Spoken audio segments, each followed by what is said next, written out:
Amén. El Señor les bendiga, amados hermanos. Me siento tan privilegiado y tan gozoso de estar aquí y tan bendecido después del tiempo de adoración que tuvimos. Hace unos días llamé al pastor Oscar, le decía que le quería mostrar y si me permitía presentar a la iglesia un programa que estamos llevando a cabo con los jóvenes de edad universitaria, y él tan generosamente y amigablemente me invitó a predicar, a dar esa información, ese anuncio, pero también a predicar. Así que no se imaginan cuán bendecido soy cada vez que el pastor Oscar me invita y que estoy aquí con ustedes. Y como él dijo, me acompaña mi esposa también. Así que vamos a hacer dos cosas, o quizás tres. Primero vamos a compartir la palabra del Señor. Después, conectado con el mismo tema del mensaje, les voy a dar la información, el anuncio, proyectándolo. Y después le voy a pedir a una joven, les voy a presentar a una joven que ha estado en ese programa, que les diga, les testifique muy brevemente acerca de eso. Interesantemente, de manera muy providencial, lo que Dios me puso a preparar tiene que ver totalmente con lo que ha estado aconteciendo en nuestra nación, por lo que se ha estado orando, estos crímenes, estos feminicidios, porque vamos a hablar acerca de la familia y de la paternidad. Pero permítame orar nuevamente. Ahora vamos a orar por el mensaje para que el Señor tenga bien glorificarse a través de lo que vamos a compartir. Oremos. Padre, nos presentamos ante ti una vez más, Señor. Y ahora te pedimos que traigas luz, poder, unción, gracia sobre tu palabra y sobre el predicador. Señor, necesito tu gracia. Espíritu Santo, te necesitamos. Tú eres el único que da vida. Tú eres el director, el gobernante, el Señor de esta reunión. Oh Señor, anímanos, háblanos, alúmbranos, transfórmanos. Que no hayamos venido aquí, Señor, para salir igual. Haz tú la diferencia, haz tú el cambio, oh Señor. Que salgamos distintos, transformados por tu palabra, por tu espíritu, por tu poder. Te necesitamos. Y te lo pedimos en el nombre precioso de Cristo Jesús. Amén. Antes de proyectar el mensaje, quiero pedirles que busquen en sus Biblias en Efesios capítulo 6. Cuando ocurren desastres y tragedias como la que acaba de acaecer en nuestra nación en esta semana, con el asesinato de una adolescente embarazada de 16 años, todos tendemos a conmovernos, a escandalizarnos y a entristecernos, y eso está bien. Hay un gran lamento, pero con todo lamento tiene que haber también una enseñanza, porque si no vamos a ir solo de lamento en lamento y no vamos a saber por qué. Y estos crímenes, por lo menos no empezó el día que este joven, su novio, decidió o pensó matar a su novia y a esa criatura. Lamentablemente eso no es un acto aislado que de pronto se le metió el diablo, es probable, pero no empezó ahí la acción del diablo, ¿no? Antes de eso, esa obra le precede otras obras, otros fracasos, Sí, es una obra excesivamente perversa, pero esa obra ha estado respaldada por otras anteriores. Una de ellas puede haber sido la descomposición, la permisividad de nuestra nación, de las leyes, de las autoridades, de una sociedad donde uno puede salir impune muchas veces, solo con dinero y con influencias, y eso motiva a mucha gente a pensar que puede hacer lo que hace porque tiene a todo el mundo comprado. Y mucha gente, sin esa garantía, no haría las cosas que hace. Es decir, la sociedad, la nación, las leyes y las autoridades son en parte causantes de eso. Pero estas dos cosas están respaldadas por otras cosas.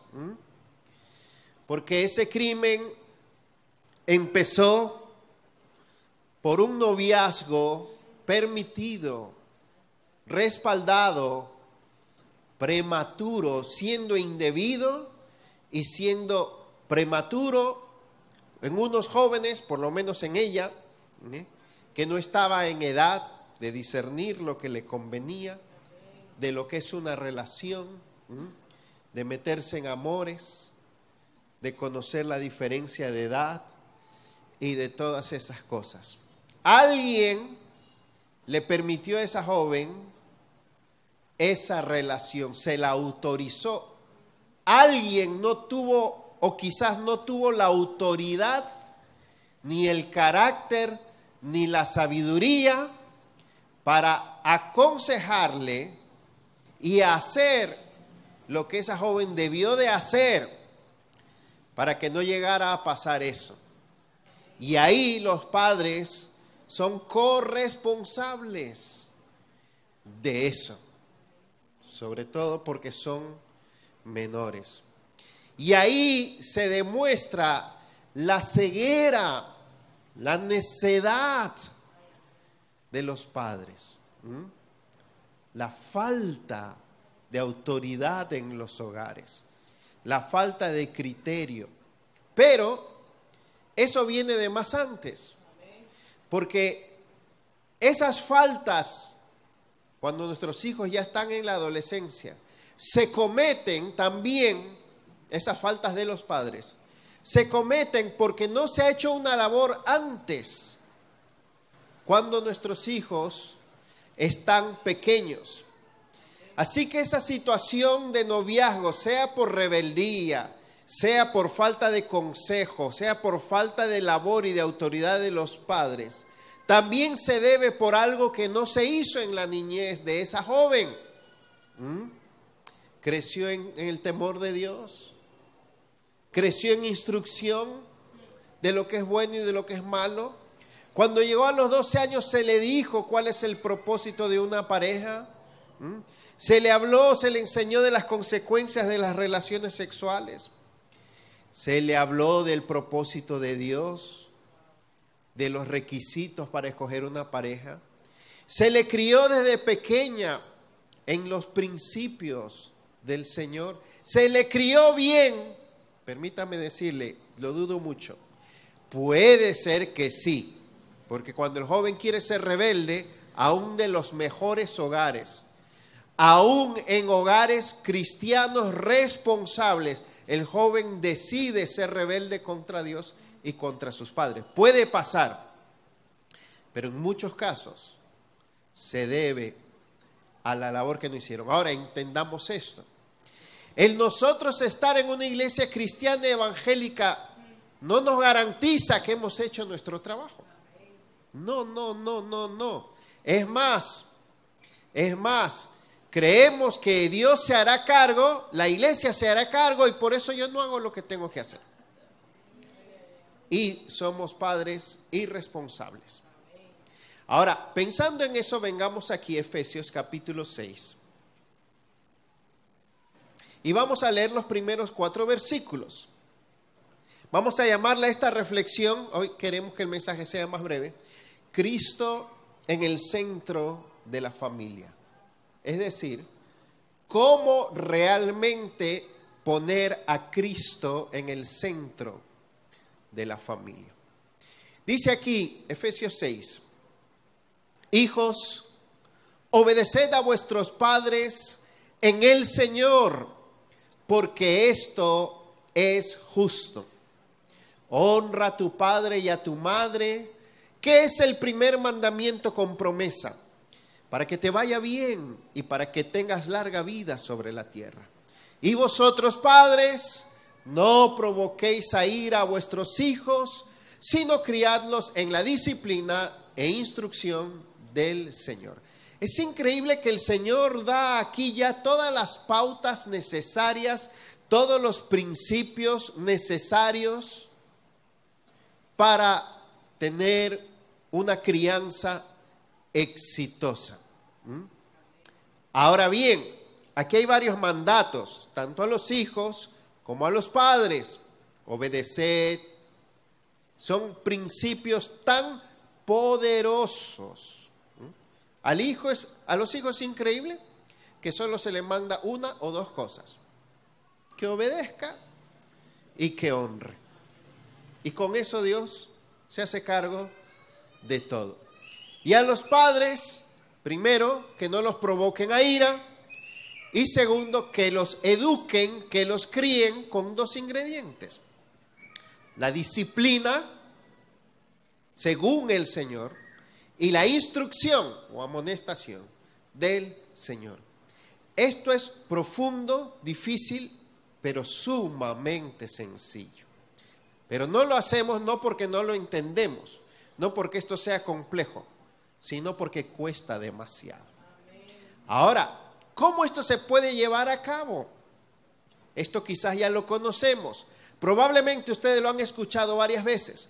Bueno, ¿cuál es la palabra clave en estos 4 versículos? ¿Cuál es la palabra más esencial de lo que depende todo en estos 4 versículos acerca de la crianza? ¿Cuál creen ustedes que es? A ver, alguien diga algo. ¿Cuál es la palabra más importante?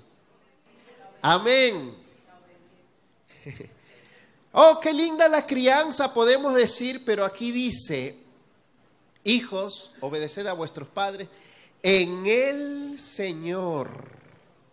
Cuando habla de los hijos. Y cuando habla de los padres, críenlos en la disciplina y en la amonestación del Señor. Sin el Señor, el orden del hogar, el orden de la crianza, la obediencia de los hijos, la autoridad y labor de los padres no es posible sin el Señor. Cuando dice aquí en el Señor, lo que está diciendo es que Cristo y su evangelio es la causa, es la razón, es la provisión, es el fin del comportamiento de una familia cristiana. Amén. Sin el Señor ni hay fuerzas, ni hay razón, ni hay propósito, ni hay sentido. Por eso es que traemos al Señor y la autoridad del Señor y el evangelio del Señor al culto, al bolsillo, por supuesto, al trabajo, pero traer a la familia la presencia y el señorío de Cristo es otra cosa. Es decir, yo le pido al Señor que me dé fuerzas, propósito para ser exitoso en la calle, en mi trabajo, en mi vida personal, sobre todo para mi paz interior y mi tranquilidad.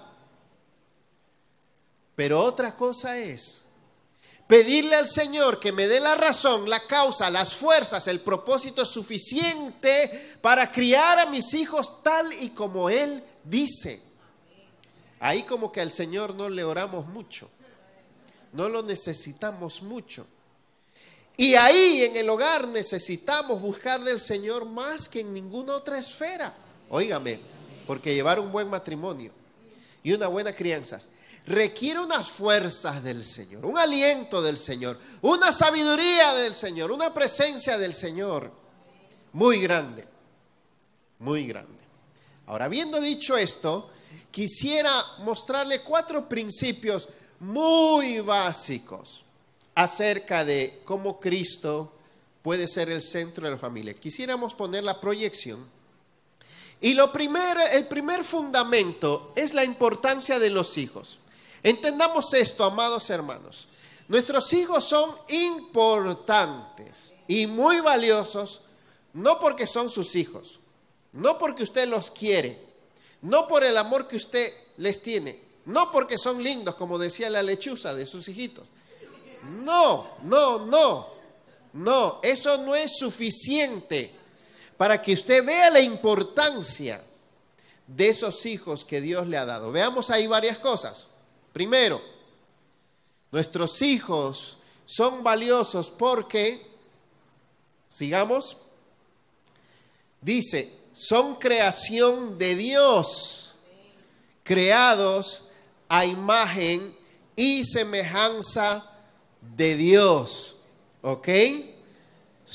El Señor los hizo, te los dio, son un milagro.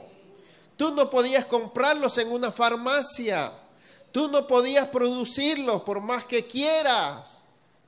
Segundo, son valiosos porque han sido creados para la gloria de Dios. Es decir, que Dios tiene un propósito con tus hijos mayor que los propósitos que tú tienes con ellos.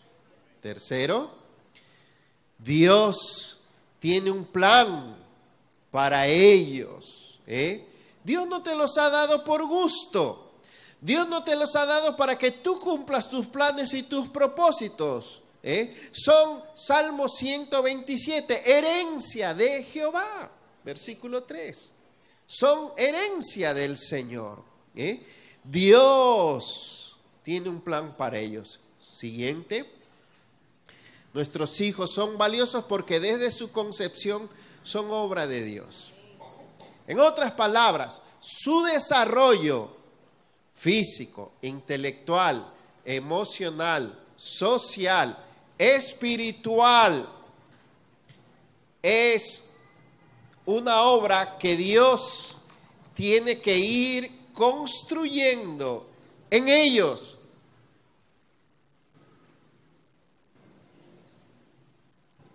Tú no puedes hacer de ellos lo que solo Dios puede hacer de ellos. ¿Entiendes? Ni la sociedad, ni la universidad, ni el trabajo puede hacer de ellos lo que solo Dios puede hacer de ellos. Siguiente. Dice ahí, nuestros hijos son valiosos porque son un regalo y una bendición de Dios. Son una bendición. Son un regalo. Ustedes saben que hay personas que no pueden tener hijos. Y eso, así el Señor lo quiso. Pero cuando Dios te los da, oh, qué bendición. ¿Verdad que sí? Qué lindo, qué lindo. ¿Y qué más? Le pertenecen a Dios antes que a nosotros. Son más importantes para Dios que para ti. Son más valiosos para Dios que para ti. Dios los ama, no solo tanto como tú, sino más que tú. Entonces, el valor de tus hijos no radica en su desempeño, no radica en si salieron igualitos a ti, no radica en cuánto te agradan, en qué buenas personas son, en cuánta gente los admira o los quiere.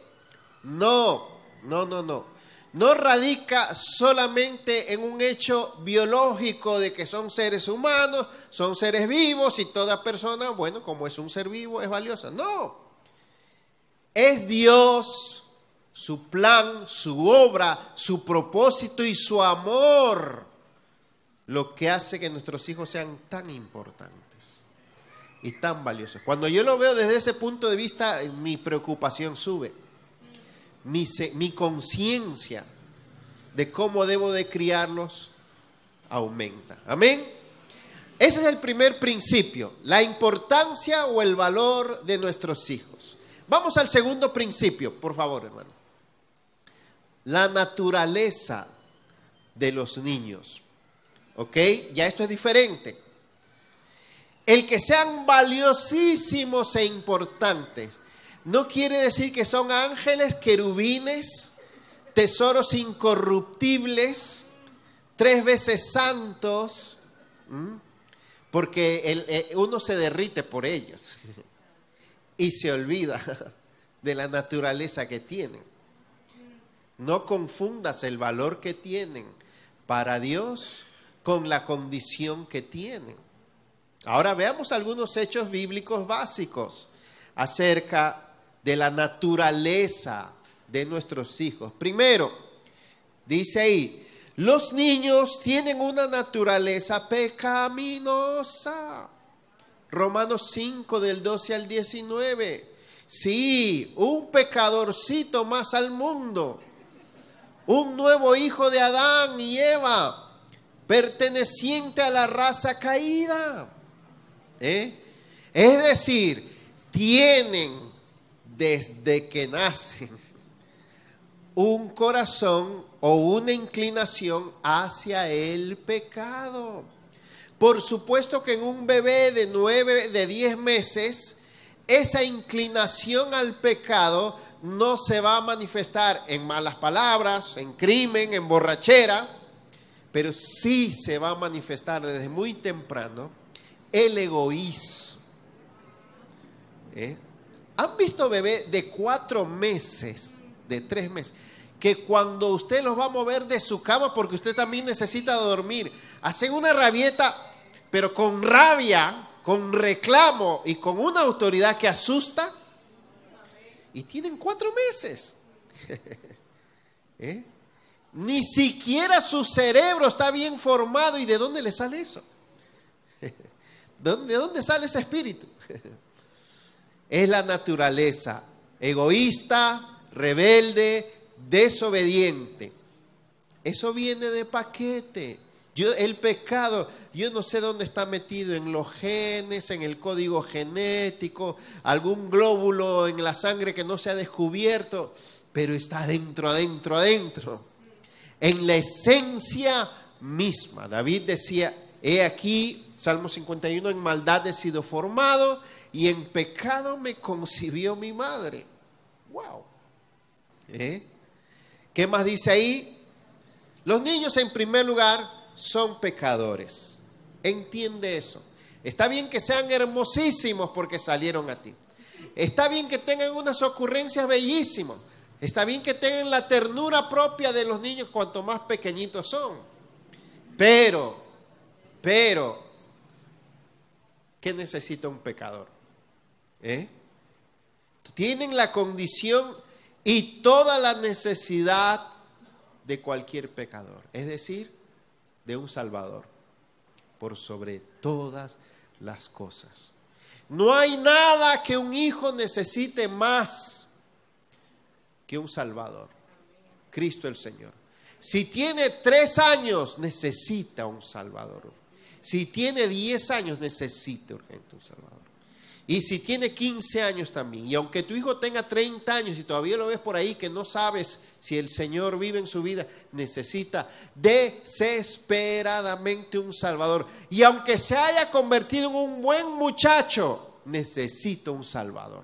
Y aunque esté bien criado y bien portado, necesita un Salvador. Porque eso es lo que un pecador necesita. La obra redentora, regeneradora, santificadora, que solo Cristo puede traer a un corazón. ¿Cuánto debemos luchar en oración por eso, hermanos? No te contentes con cualquier cosa. No te dejes engañar. No te dejes satisfacer. Ay, mi hijo, felizmente estudia. Felizmente no es drogadicto. No. Ora, incansable, desesperadamente, hasta que veas que de verdad el Señor lo salva. Cuando hablamos de la naturaleza de nuestros hijos, en segundo lugar, los niños son inmaduros. Los niños están comenzando a desarrollarse física, emocional e intelectualmente. Es un estado de desarrollo y de dependencia de sus padres. Es absurdo decir, él no quiso ir, que él decida. Hemos tenido padres que dicen, mi niño ya no quiere ir al colegio, no sé qué hacer. ¿Cuántos años tiene? 7. Oh. Increíble, ¿eh? Cómo están las cosas. Los hijos mandan. La Biblia enseña cuáles son los rasgos de inmadurez que caracteriza a un niño. Es fluctuante, es inestable, es incauto, es ingenuo para el mal, es débil. Sus pensamientos, su nivel de pensamiento, su nivel de experiencia y de sabiduría es muy limitada. Muy limitada. Necesitan el apoyo, la ayuda, la guianza de sus padres. Pasemos a la siguiente, que dice que los niños, por lo tanto, son dependientes. Claro, son indefensos, necesitados o incapaces para lo que ellos necesitan. ¿Para qué Dios te ha puesto a ti? Para que tú le des el apoyo, la fuerza, la enseñanza, el moldearlo, la sabiduría, la autoridad, todo lo que ellos no lo tienen. Por más que los niños ahora desde 1 año ya saben usar la tablet y entrar al internet, nada de eso les da el carácter, la sabiduría, la experiencia, la madurez, la fuerza que ellos necesitan. Si tan grande, a mí me gusta aconsejar a los padres, creo que a mis hijos se lo digo así, si tan grandes se creen, ¿por qué no trabajan y traen la comida y tienen su título universitario? No, quieren ser grandes para algunas cosas, pero no lo son. Son indefensos. Sus padres deben suplir. Y también, en cuarto lugar, los niños deben responder o dar cuentas a sus padres. Así está constituida la naturaleza o la condición de los niños. Debido a su estado de dependencia, deben responder constantemente ante sus padres, quienes son los que los supervisan en todo. Los mandatos bíblicos son muy claros en establecer la autoridad de los padres sobre los hijos y el deber de criarlos en la disciplina e instrucción del Señor. La única manera de un niño desarrollarse y madurar adecuadamente es aprendiendo la conducta correcta, las responsabilidades necesarias, la sabiduría y las habilidades, de acuerdo a su edad, bajo la supervisión, la labor y la autoridad de sus padres. Pero los padres están trabajando, están con los amigos, están viendo televisión, Netflix, y no hay tiempo. Y pensamos que los niños se pueden criar solos. Y pensamos que el colegio es suficiente, que la iglesia es suficiente, que son buenos. Pensamos que porque los niños, algunos son buenos y no se portan mal, ya no hay mucho que hacer. Equivocado.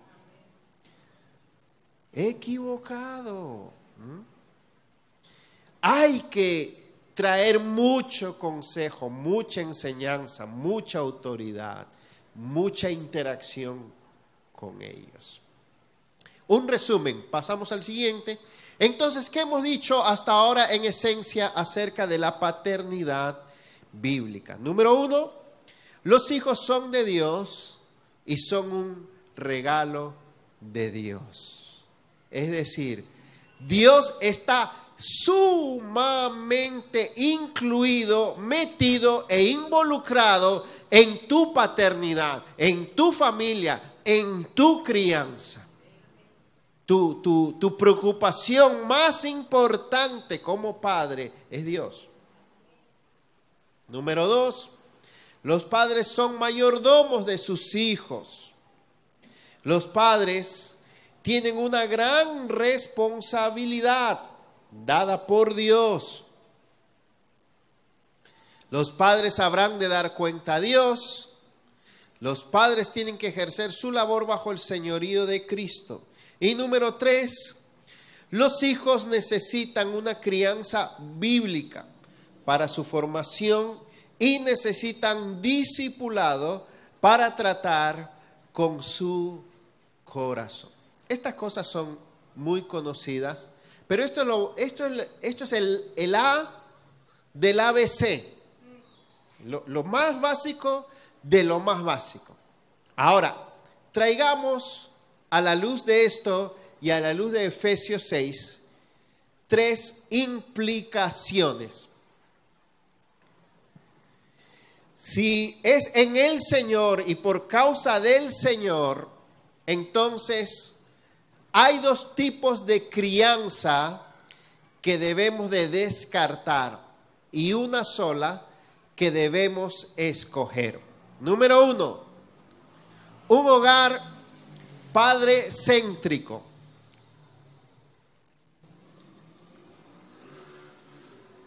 ¿Qué es eso? Sigamos con la siguiente. Dice ahí,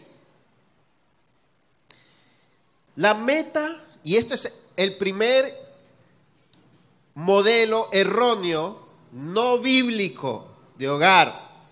Existe mucho de este modelo, creemos que nos puede salir bien y a veces aparentemente es exitoso, pero no es bíblico. El hogar padrecéntrico, por más fuerte y sabio que sea, no puede poner a Cristo en el centro y en lo más alto. Vean lo que dice ahí.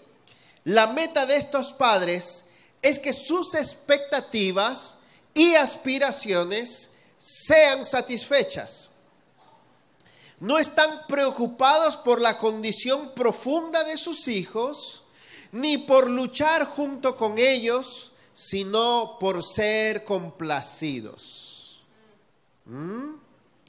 El enojo y la frustración es constante, porque toman a modo personal las fallas de sus hijos. O sea, a ese padre lo que le preocupa es lo que él quiere y lo que a él le gusta y lo que a él le molesta. No al Señor. Siguiente.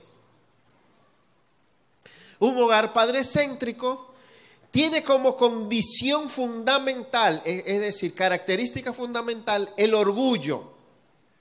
Estos padres siempre tienen la razón y son muy lentos para admitir sus fallas o para pedir perdón.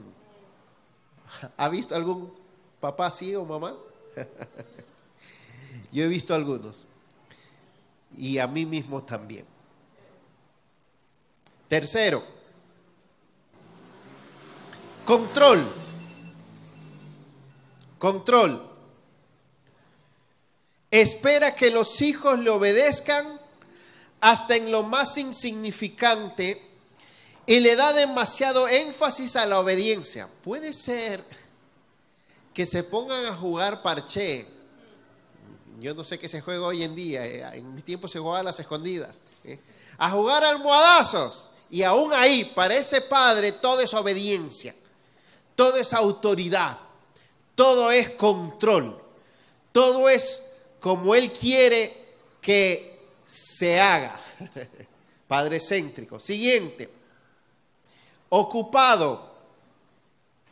Como su meta es solo esperar de los demás y ser servido, se resiste a dedicar tiempo a sus hijos. Porque como es padre céntrico, es mi tiempo. Y cuando le perturban su precioso tiempo de descansar o ver el juego, ¡ay! Salgan huyendo hasta la mamá y el perro, porque está furioso. Le cogieron de su tiempo al rey de la casa, al Señor de señores.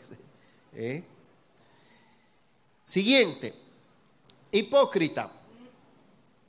Solo espera que sus hijos se porten bien y no piensa primero en su propia conducta y en que tiene que dar el ejemplo. Siempre se justifica. Hermanos, en el colegio que tenemos hemos visto muchas veces, los más desobedientes son los padres. Los más terribles son los padres. Si usted cree que es difícil lidiar con los niños, lidiar con los padres es tremendo. Es una cosa. Pero así somos. Siguiente. Impaciente. Es demasiado exigente e inflexible. Quiere las cosas para ahora y puede ser tiránico. Ahí. ¿Por qué? Porque su meta es ser complacido. Entonces, supuestamente quieren niños obedientes, sanos, buenos, bien portados, estudiosos, pero mentira, no quiere nada de eso, no quiere el bien del niño, lo que quiere es que sea obedecido y complacido. Algo más del padre del hogar, padre céntrico. Sigamos a la siguiente. Dice ahí, inconsistente y antojadizo. Un día puede estar con un espíritu más fuerte y recto y al otro día no tener ánimo de pelear, porque el punto es ser complacido. Siguiente, expectativas altas. El niño tiene que ser, hacer y convertirse en todo lo que sus padres esperan de él o de ella. Yo he hablado con padres que hacen hasta lo imposible porque su niño sea un pelotero profesional. No importa si el niño quiere, no quiere, si tiene las condiciones o no. Quieren realizarse en ellos.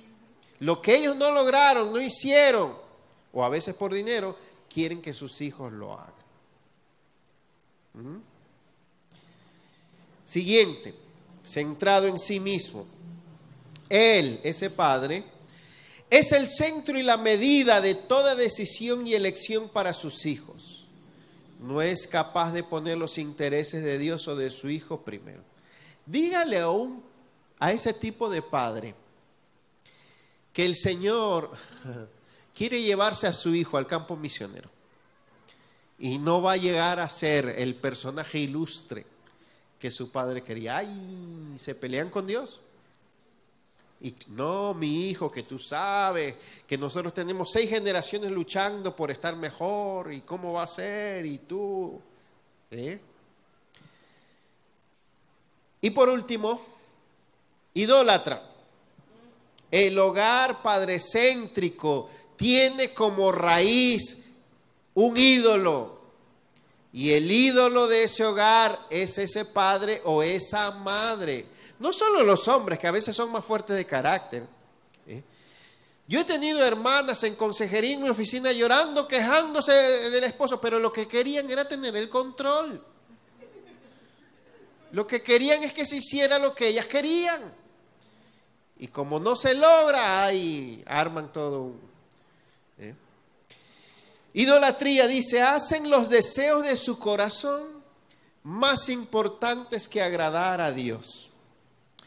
Miren los principales, y este es el problema, hermanos. El primer problema en mi hogar no son mis hijos, soy yo. ¿Cuáles son los ídolos más característicos de los padres? Número 1, el ídolo del respeto. Eso es sagrado. Eso es, ya usted sabe, yo ser puesto en un pedestal allá en lo alto. El ídolo del respeto. Segundo, el ídolo del éxito es muchas veces más importante que Dios. El ídolo de la comodidad, que no me perturben. Mi amor, encárgate tú. El ídolo del control. Queremos controlarle hasta los gestos de su cara cuando duermen. ¿Y por qué tú duermes así? ¿Y qué feo tú duermes? ¿Verdad que a los padres se les pasa la mano en eso? ¿Sí o no? Todo. El muchacho, ¿qué culpa tiene si sus 7 ascendientes dormían con esa cara? No puede. Y uno quiere cambiarles todo. Y el ídolo de la apreciación. Oh, que en la calle nos digan, tú sí tienes un buen... ¡Ay, qué lindos han salido! Eso nos infla. Ya, Señor, puedes llevarte a tu siervo en paz. Ya se cumplió la razón de mi existir. Y crecen y crecen, y la idolatría crece y crece. Pero por falta de tiempo no podemos sazonar y abundar mucho en esto. Le estoy dejando así nomás la información. Ese es el primer hogar no bíblico. El segundo es igual o peor. Un hogar niñocéntrico.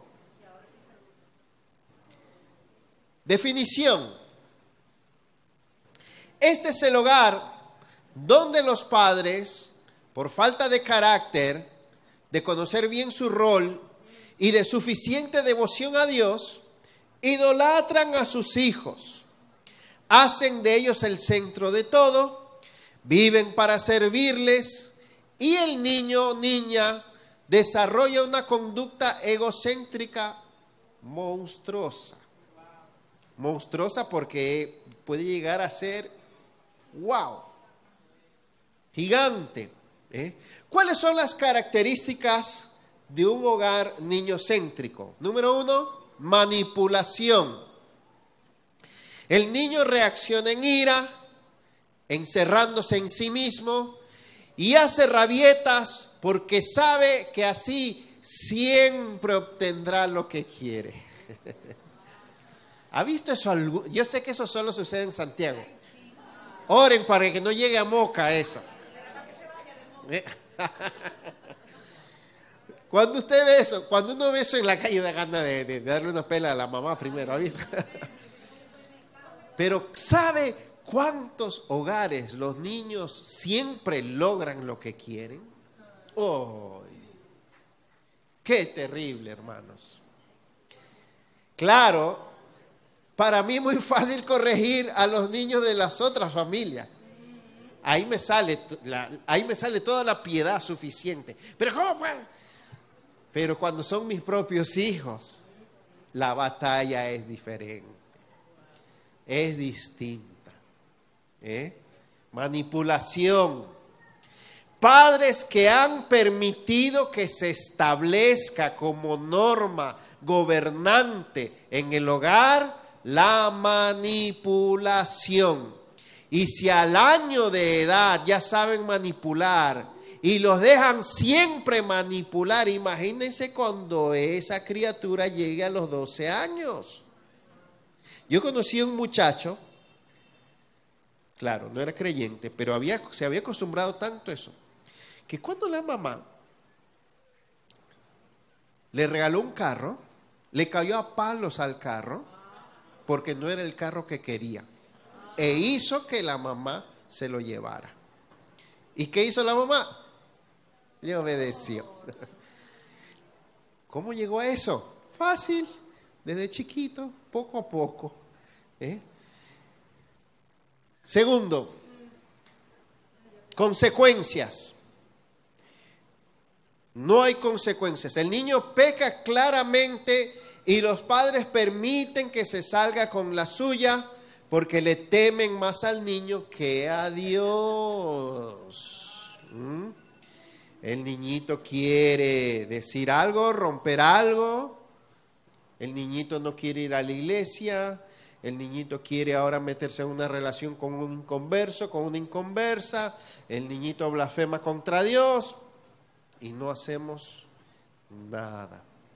Tercero, egoísmo. El niño obtiene cualquier cosa que desee.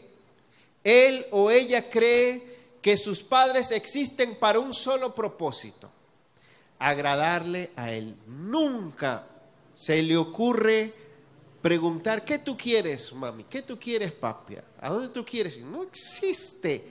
El centro del universo entero, o sea, él cree que el sol, la luna, las estrellas, los satélites, el planeta, la naturaleza, los padres, los tíos, todos gira alrededor de él. Todo está hecho para agradarlo, complacerlo y admirarlo. Siguiente, prioridades. El niño se convierte en más importante que el cónyuge. Hay padres, usted quizá ha escuchado esto antes, que cuando los hijos se van de la casa ellos no saben qué hacer, para qué vivir. ¿Y saben qué hacen? Se mudan con la hija o con el hijo. Porque esa costumbre de vivir para ellos ya hay que mantenerla. Hace rato que el esposo está en segundo lugar, o la esposa. Siguiente, demandante. El niño establece que las cosas sean hechas a su manera y cuando él quiera. Si quiere cenar a las 12 de la noche y que le hagan bistec, aunque no hay carne en ese momento en la casa, hay que írselo a comprar, porque a esa hora el niño quiere cenar.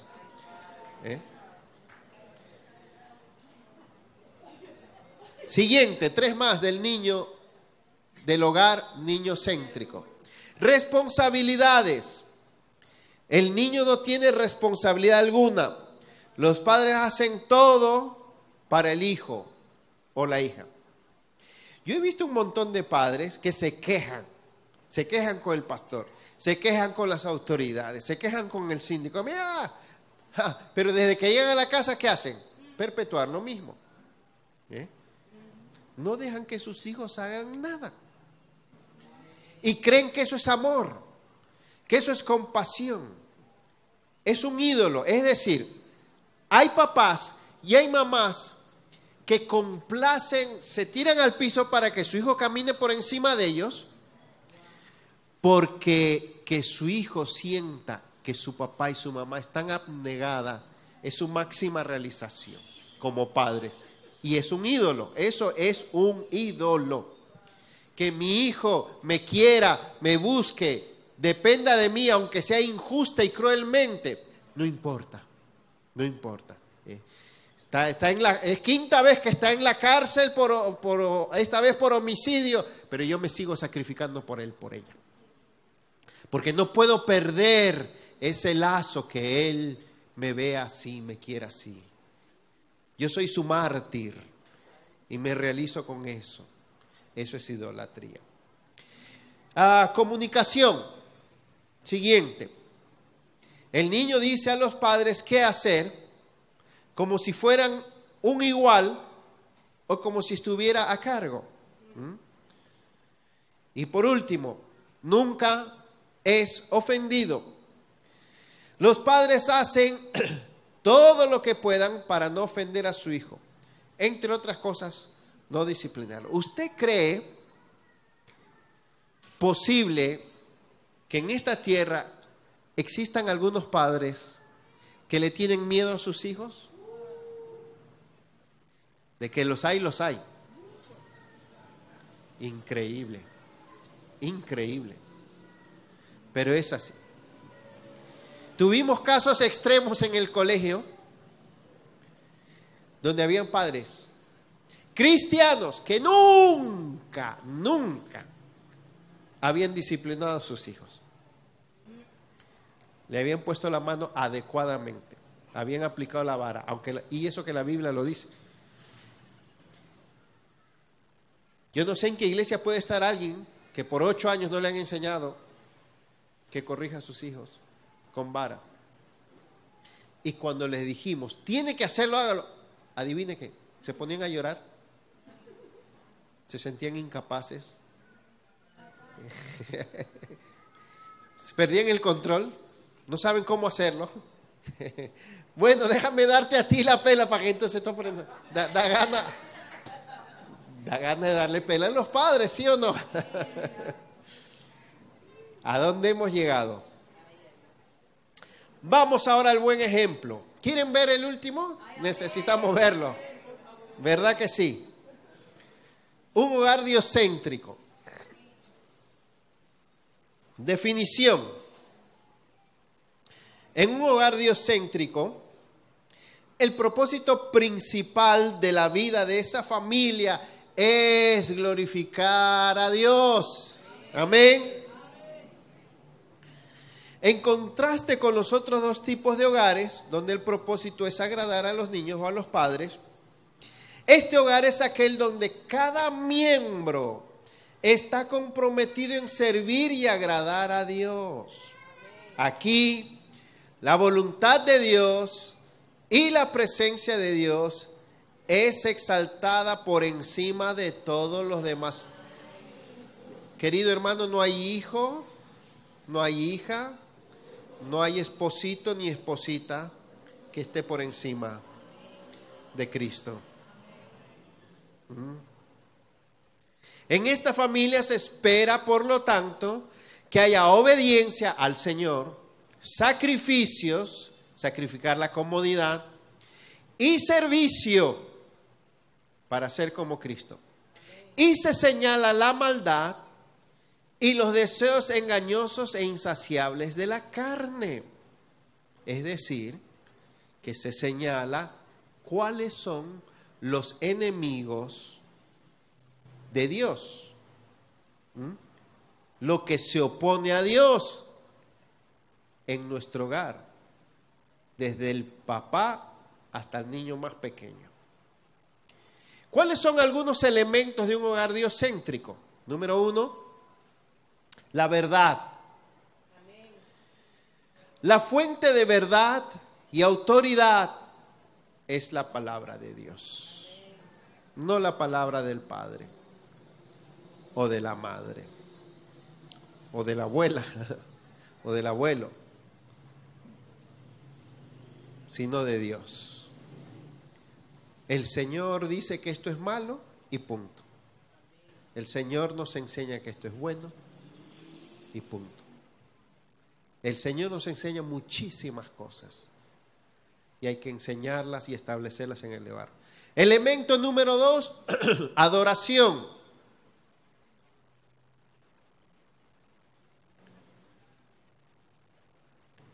Adoración. Se procura, se cultiva, se enfatiza amar al Señor con todo el corazón, el alma y la mente, y el amar a los demás. Oh, hermanos,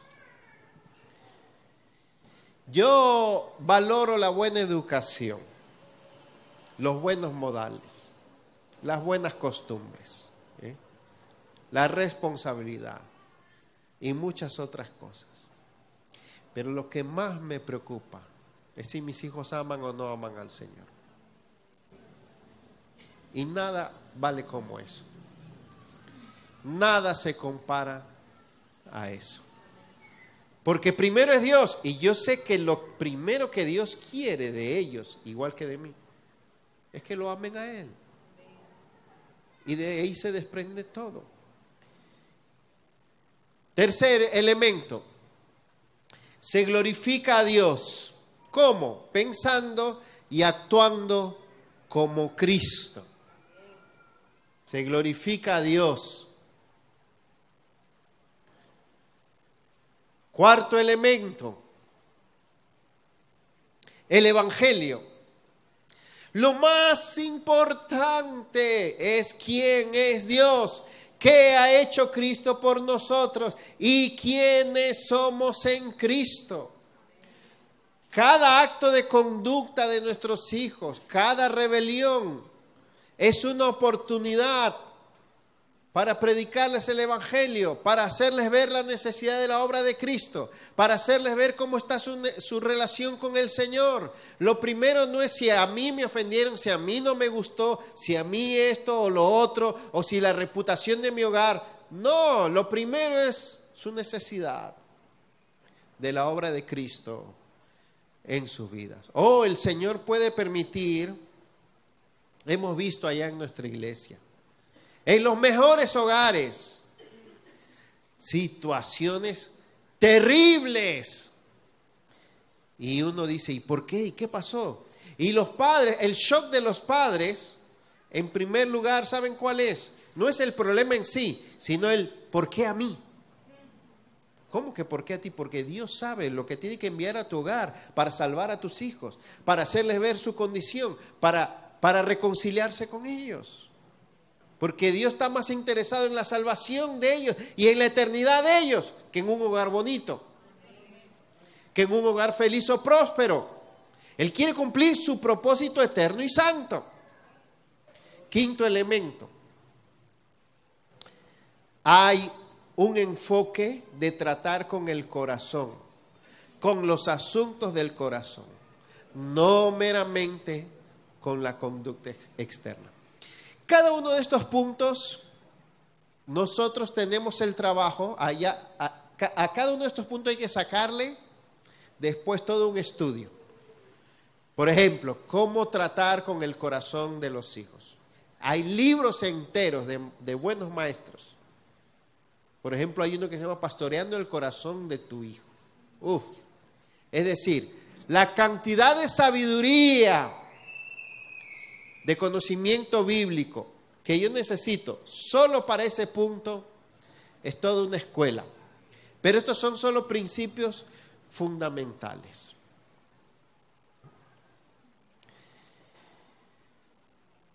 ¿Qué clase de hogar eres? Pídele al Señor. ¿Sabes qué clase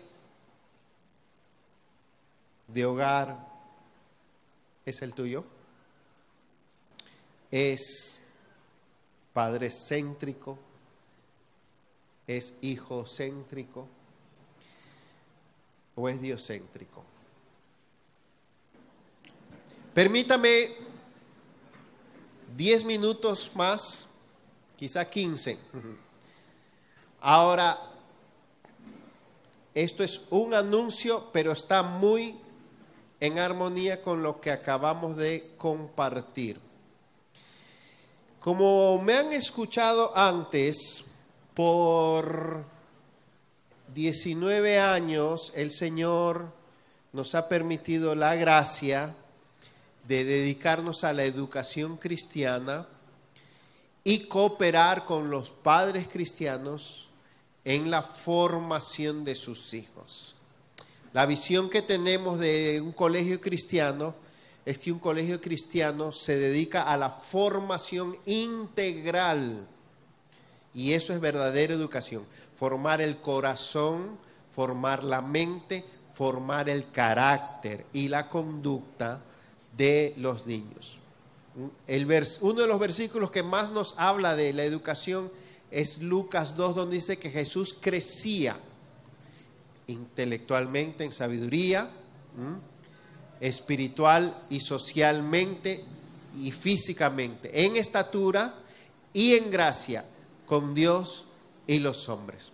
Así que nuestro colegio, por la misericordia de Dios, ha tenido un enfoque pastoral en el sentido de tan importante es tratar con la mente el desarrollo académico como tratar con su corazón, con su alma y con la familia. Y ha sido hermoso para nosotros. Sin embargo, toda esa preparación, toda esa formación, la educación cristiana que proveíamos, moría cuando nuestros muchachos se graduaban y daban el salto a la universidad. En la universidad no tenían nada de eso y su mente, su propósito se volvía totalmente secular y su vida espiritual se empobrecía. En el mejor de los casos, perseveraban como creyentes y sobrevivían. Entonces comenzamos a reflexionar hace más de 4 años. Dice ahí el segundo slide, estamos en el segundo, donde dice, ¿por qué un centro de estudio superior cristiano? La necesidad. La necesidad. Ahora estoy hablando de nuestros jóvenes de edad universitaria para arriba. Pasamos al siguiente slide.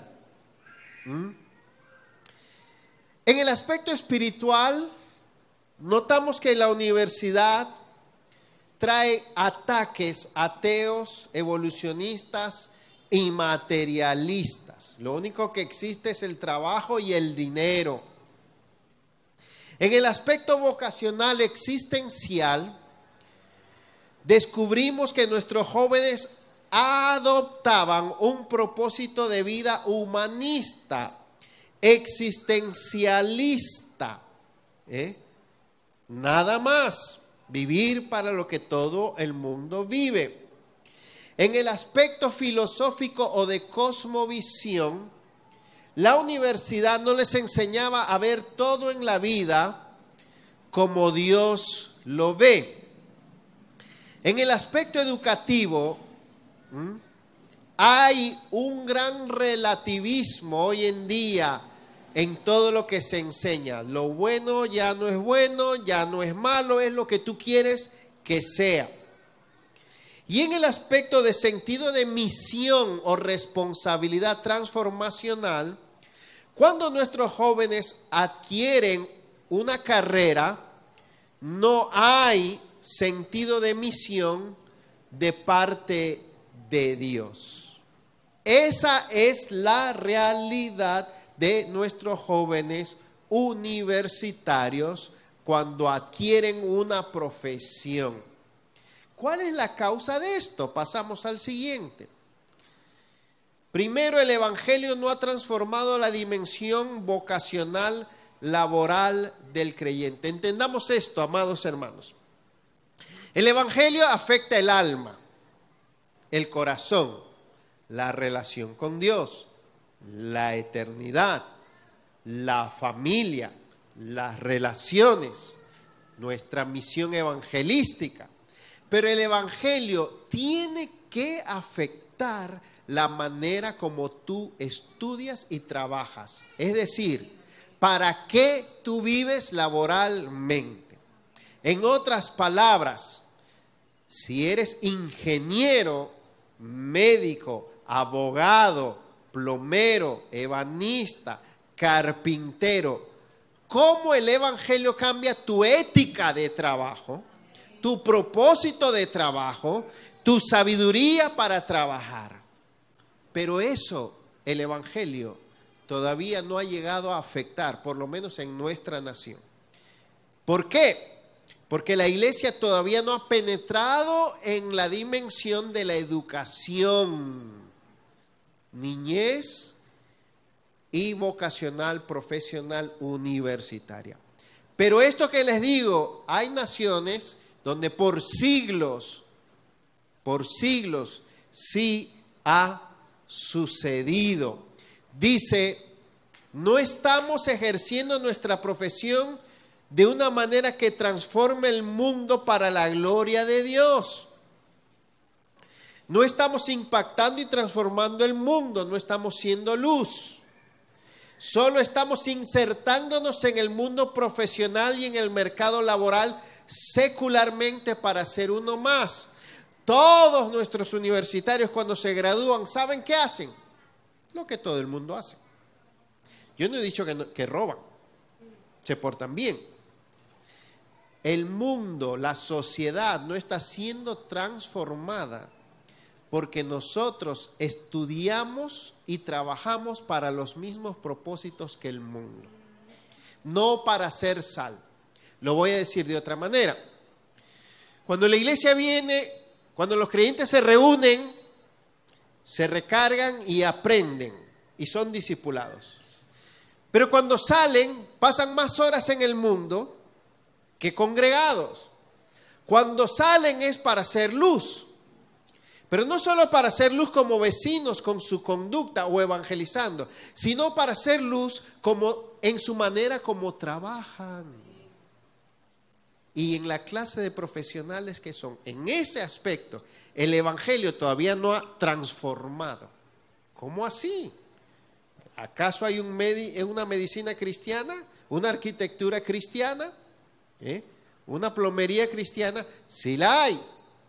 Es decir, con ética cristiana, con propósitos cristianos, con sabiduría cristiana.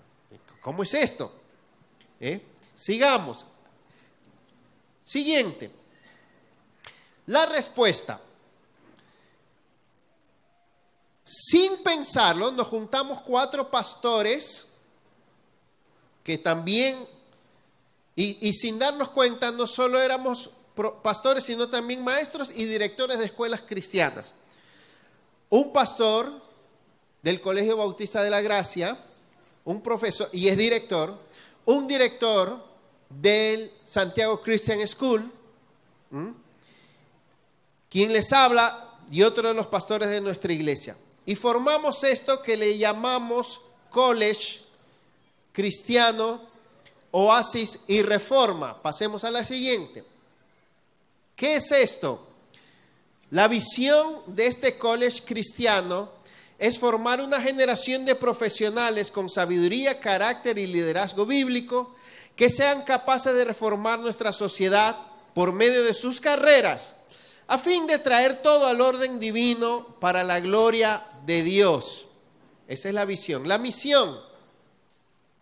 Somos un centro de educación superior cuya misión es proveer una formación cristiana profesional integral por medio de inculcar una cosmovisión, filosofía de vida y carácter cristiano a través de un programa académico y práctico de alto nivel para jóvenes profesionales, a fin de que puedan transformar su nación a través de su quehacer profesional. Vamos a pasar 3 slides hasta donde dice áreas de preparación. Les voy a explicar esto. Nuestra gran pregunta fue, ¿qué debería traer una universidad cristiana? Pero no hemos formado una universidad cristiana, pero son las universidades cristianas las que deben traerlo. ¿Qué elementos deben unirse a tu preparación vocacional, profesional y a tu trabajo para transformar tu quehacer profesional? ¿Qué elementos? Y hemos diseñado lo siguiente. Mientras los jóvenes hacen sus carreras universitarias, nosotros les vamos a sumar a sus carreras 5 disciplinas cristianas para que la integren a su preparación vocacional profesional. ¿Cuáles son? Transformación personal, es decir, que el evangelio afecte integralmente sus vidas, tratar con su corazón. Siguiente, módulo que se llama desarrollo del pensamiento. Entendamos, queridos hermanos, que estamos hablando de las luchas de un joven en la edad universitaria. En ese módulo o materia le damos qué es la verdad, qué es la lógica, qué son las falacias, qué son los argumentos, cómo analizar hábitos intelectuales correctos, qué es una conjetura, qué es una teoría, qué es una conclusión, qué es una premisa, qué es una ambigüedad, qué es pensar creativamente. Todo eso le damos porque están en su etapa formativa. En el siguiente módulo le damos apologética y teología, es decir, cristianismo versus ateísmo, cristianismo y otras religiones, evolucionismo, perspectiva cristiana del mal, etcétera, etcétera, lo cual son bombardeados. En el siguiente módulo le damos filosofía cristiana. ¿Cuál es la respuesta cristiana a las filosofías de vida prevalecientes? El humanismo, relativismo, pragmatismo, empirismo, marxismo, etcétera, a la luz de la Biblia, ¿ok? Filosofía de vida. En el siguiente módulo le damos cosmovisión cristiana. ¿Cuál es la cosmovisión cristiana de la ciencia, del arte, de la historia, del gobierno, de la economía, del derecho, de la literatura? Es decir, ¿qué tiene que decir la Biblia? ¿Qué principios la Biblia le da a cada carrera? Eso fue hermosísimo. Por ejemplo, el derecho. Hay muchísimos principios y verdades bíblicas que tienen que ser aplicadas al derecho, al arte, también a la educación, a la psicología, etcétera. ¿Ok? Y el último módulo que le damos es liderazgo y carácter, porque pueden tener toda la sabiduría del mundo, pero no tener el carácter que necesitan. ¿Ok? Ahí les voy a mostrar rapidito la facultad de profesores. Seguimos. Más allá. Ok, el pastor Juan José Pérez. Ahí está su background. Owen Davis. Álvaro Rodríguez, Jeremías Collado. Este año se han añadido más. Ok, ahora, como nuestros jóvenes están muy ocupados, hemos hecho intensivo y reducido al máximo este programa para hacerlo solo sabatino. Solo los sábados en la mañana de 8:30 a 4:30. Perdón, de 8:30 a 12:30, 4 horas. Y solo un año académico, de septiembre a junio. Al máximo lo hemos reducido.